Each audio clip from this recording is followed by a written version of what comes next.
Kenapa? Kasih inisial saja menteri yang powerful yang untuk membujuk ketua umum PDIP ini siapa, Bang? Berani nggak? Sudah.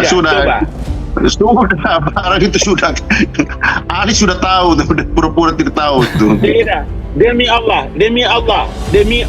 saya tidak tahu. Bang, bulan siapa puasa, yang Bang. dimaksudkan Demi Allah, saya tidak tahu. Bang, bulan siapa puasa, yang Bang. dimaksudkan Demi Allah, saya tidak tahu. Bang, bulan siapa puasa, yang Bang. dimaksudkan Pakai nama-nama Tuhan. Saya Ujungnya kan sudah tahu. Ujungnya kan sudah tahu Pak Arya. Tadi Pak Sekjen sendiri menyampaikan Pak Arya Rasid itu kan. Oke. Terjadi perdebatan panas antara politisi PDIP Andreas Pariera dengan juru bicara istana Ali Mochtar Ngabalin. Awal mula debat terjadi karena Ali Mochtar Ngabalin dianggap mencampuri masalah partai PDI Perjuangan. Ia bahkan menganggap remeh Sekjen PDIP Hasto Kristianto. Ia mengaku tidak mengetahui siapa yang disebut oleh Hasto Kristianto dengan julukan Menteri Superpower. Baik, ini kan dari tadi dibantah nih. Dibantah Bang Ngabalin. Terakhir, kalau memanglah tidak benar, apakah akan rencana menggugat Hasto, Bang Ngabalin? Siapa Hasto seorang Presiden Joko Widodo mau gugat dia bikin apa? Bikin habis energi, rugi-rugi saja. Hasto anak itu bikin apa gugat dia? Saat ditanya apakah staf kepresidenan akan menggugat sekjen PDIP tersebut, Ali Mochtar menjawab seolah-olah meremehkan Hasto. Ia menganggap bahwa Hasto sangat remeh jika digugat oleh Presiden Jokowi. Artinya cuma akan menghabiskan energi. Silakan Bang Andreas ditanggapi. Bentar dulu Bang Ngabalin. Terlalu lama dia di kampung ya, jadi tidak tahu informasi terakhir. Mana pernah kita percaya sama kepembos itu Ali? Lanjut Dia Bang bilang Andreas. pulang ke Solo, tapi belum tentu dia ini. Kan kita tahu dia mau cawe-cawe kemana-mana, sebentar mau cawe-cawe di sini, sebentar mau cawe-cawe di partai-partai yang lain gitu.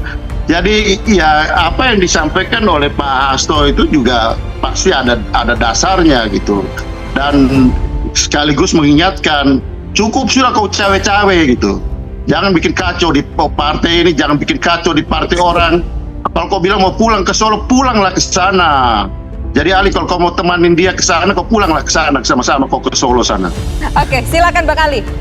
Mendengar pernyataan dari Ngabalin tersebut, Andreas Pariera langsung menimpali. Jika rakyat Papua tidak akan percaya dengan statement presiden yang akan pulang ke Solo setelah masa jabatannya usai, Andreas juga mengingatkan agar Presiden Jokowi mencukupkan cawe-cawenya. Masyarakat sudah gerah dengan apa yang dilakukannya saat ini, apalagi sampai cawe-cawe soal internal PDI Perjuangan.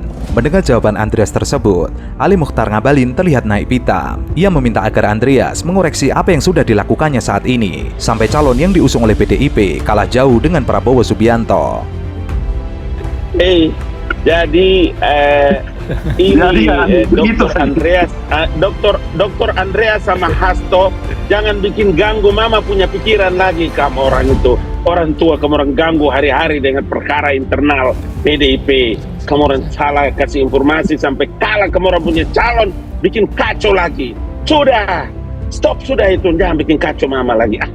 Ngabalin lalu meminta Andreas agar menyebut secara gamblang siapa menteri powerful yang ia sebut. Jangan sampai dugaan menteri powerful tersebut memecah belah bangsa Indonesia dan juga menimbulkan fitnah. Dengan menyebut secara terang benderang, maka martabat Sekjen PDIP Hasto Kristianto akan naik. Bang, Kasih tahu kepada rakyat Indonesia, kepada Andro dan Tisa, siapa menteri powerful itu.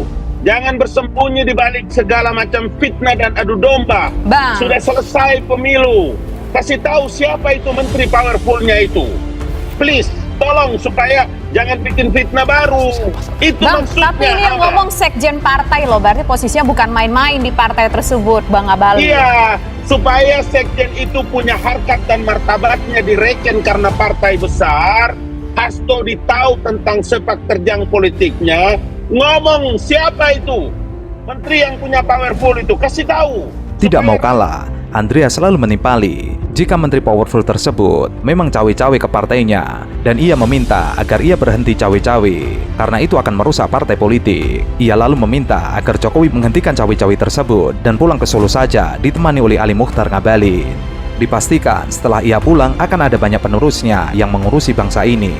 Ya, saya kira kita semua tahu lah, tapi yang penting intinya sudah jangan main cawe-cawe kiri kanan, jangan cawe-cawe kiri kanan bikin kacau. partai orang, di partai sana, partai sini, sudah cukup. Tinggal berapa bulan lagi, kalau memang mau sudah bilang pulang ke Solo, pulang ke Solo. Ada ahli-ahli temanin dia pulang. Jadi itu poinnya itu adalah ya Pak Sekjen Hasto ini kan mengingatkan, artinya apa? Ya selama ini kan kau bilang ini mau pulang ke Solo, mau pulang ke kampung, urusan yang lain-lain. Ya, saya kira kalau bicara etika dan moral ini kan bicara tentang individu ya, bicara tentang kenegarawanan. Nah ini menjadi masalah sekarang. Kayak tadi saya agak kecewa hari ini dengan Bang Ngabalin ya, ngomongnya kau ya, itu nggak pantas lah bagi seorang jubir istana itu di warung kopi bagusnya. Makanya saya kritik Pak Presiden kok bisa nempatin orang seperti ini di istana gitu. Itu nggak pantas. Oke, kita mulai dari jubirnya aja lah. Nanti saya jawab. Ya. Nanti saya jawab kau. Jadi kita ini kalau berdialog harus dengan suasana yang santai. Politisi PKS Muhammad Iqbal mengkritisi cara bicara Ali Mochtar Ngabalin dalam debat di Metro TV.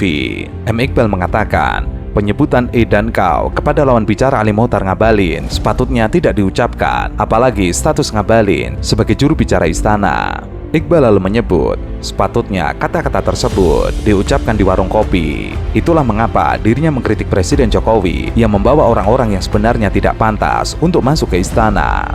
Titi dengar baik-baik.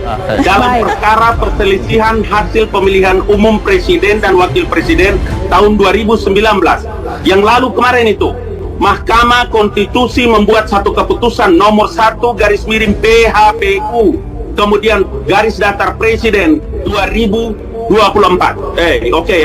Tahun 2019 itu menjelaskan tentang apa? Mereka mengenal Mahkamah Konstitusi untuk berfokus hanya pada hasil perhitungan suara yang berpengaruh pada penentuan terpilihnya pasangan calon presiden atau wakil presiden. Mendengar pernyataan dari Muhammad Iqbal, Ali Mochtar Ngabalin naik pitam. Ia mencoba menyela Iqbal, tapi Iqbal tidak mau berhenti berargumen. Perselisihan hasil pemilu itu bukan hanya soal angka. Itu sudah ditegaskan MK melalui putusan 62 tahun 2004. Jadi kata MK tidak hanya berfokus pada kuantitatif angka-angka, tapi juga kualitatif penegakan atas asas prinsip pemilu yang luber dan jurdil. Nah itu kemudian berkembang pada Saya jawab sedikit, kita dengarkan Mbak Titi dulu, Bang, supaya lengkap penjelasannya, silakan. Ya, jadi hasil angka itu juga harus diproduksi dari sebuah proses yang benar. Makanya kemudian di beberapa pemilu dan pilkada hasil itu bisa dibatalkan. Ali Mochtar Ngabalin juga menyala Titi Anggraini saat berdebat soal putusan MK. Titi Anggraini mengatakan, PHPU atau perselisihan hasil pemilu bukan hanya soal angka. Itu sudah ditegaskan di MK melalui putusan 62 tahun 2004. Jadi, MK tidak hanya berfokus pada kuantitatif angka-angka, tapi juga kualitatif. Penegakan atas prinsip pemilu yang luber dan jurdil. Namun Ali Mochtar Ngabalin mencoba membantah argumen Titi Anggraini. Sayangnya, argumen Ngabalin tidak nyambung dengan argumen Titi Anggraini. Ali Mochtar Ngabalin menyebut bahwa Mahkamah Konstitusi menyelesaikan hal-hal soal penghitungan suara, bukan seperti yang disebut oleh Titi Anggraini. Karena itu materi-materi yang tidak berkaitan dengan hasil perhitungan perselisihan suara di Mahkamah Konstitusi, Mahkamah Konstitusi membatalkan dan menolak untuk membahasnya. Putusan itu juga mengelaborasi soal keberadaan Ma'ruf Amin sebagai komisaris di salah satu menetapkan bahwa anak BUMN. Jadi kan dia juga fokus kepada persoalan non-angka begitu. Menyelesaikan perselisihan hasil pemilihan Saya umum kembali di tidak. Mahkamah. Agak susah nih, Jadi di situ predksinya udah nggak posisinya. nyambung. Ini berbeda nih. Oke, baik. Saya harus jeda dulu. Bapak-bapak, Bang Ngabalin, ditahan dulu. Ini memberikan Bang Ngabalin minum kontribusi kopi penting dulu. Baik, Bang kepada Ngabalin, masyarakat.